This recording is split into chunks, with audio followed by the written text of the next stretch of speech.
It's always sweet rolls this, sweet rolls that. Even the guards around here are yapping about sweet rolls. Why does nobody talk about the unsung hero in this realm? The apple pie. I'm willing to bet most of you think sweet rolls taste like a bundt cake. Because, well, visually, they kinda do. But unfortunately, it's more of a bread. By the gods, we've been catfished by a pastry. However, there is one pastry that has never misled us. One that has always been at our side. One that will give you nourishment and health when you've run out of healing pots. It's the apple pie. As a previously certified apple pie hater, this recipe that has been handed to me by the Greybeards changed my standing. No longer do I turn my nose up at the apple pie. Nay, I instead attack it with my fork.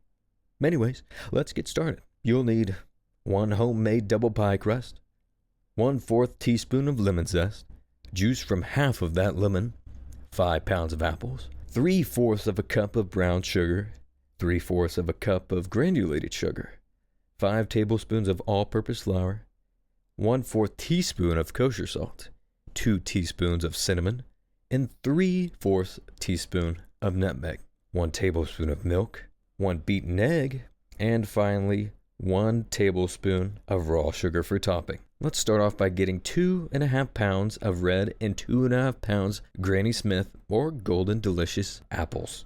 Peel them with a potato peeler, or if you're lucky enough, an apple peeler. Using a mandolin, carefully slice them into 1/8 thickness and dump them into the largest pot you've got. Using a microplaner, zest your lemon and then squeeze half of that lemon on top of your apples. Add in your brown sugar, granulated sugar, flour, salt, cinnamon, and nutmeg.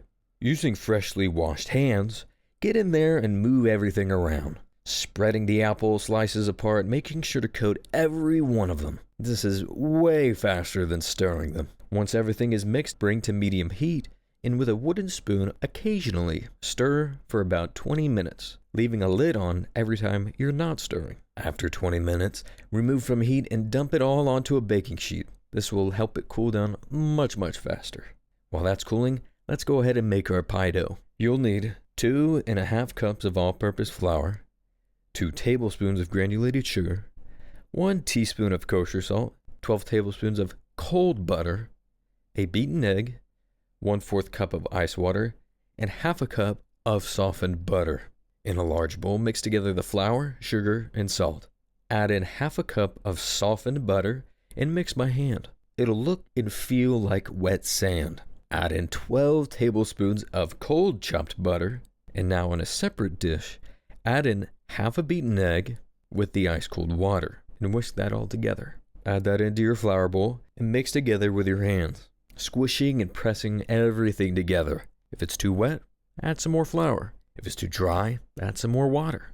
Cut the dough in half, but keep it in the bowl and place it into a freezer for about 20 minutes. Spray your pan with vegetable oil and place your dough into the pan. Poke holes into it with a fork and add in your apple filling.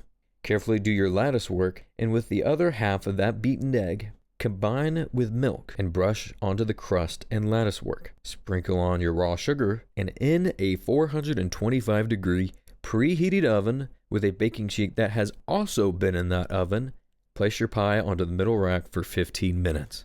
Take it out and send it back into an oven that is set at 350 degrees for 40 to 45 minutes. Once everything is golden brown, set out to cool to 4 to 5 hours. And here we are, an apple pie from Skyrim. This pie will have everyone in a Whiterun talking about how good it is instead of those pesky sweet rolls. And the taste, it's not sour in the slightest. The crust holds itself and flakes in your mouth. The spices fill your mouth and nose with warmth. This apple pie was a hit with everyone I gave it to. I hope you give it a try. Thank you all so much for watching. If you'd like to see future recipes, click that subscribe button. And I'll see you all very soon.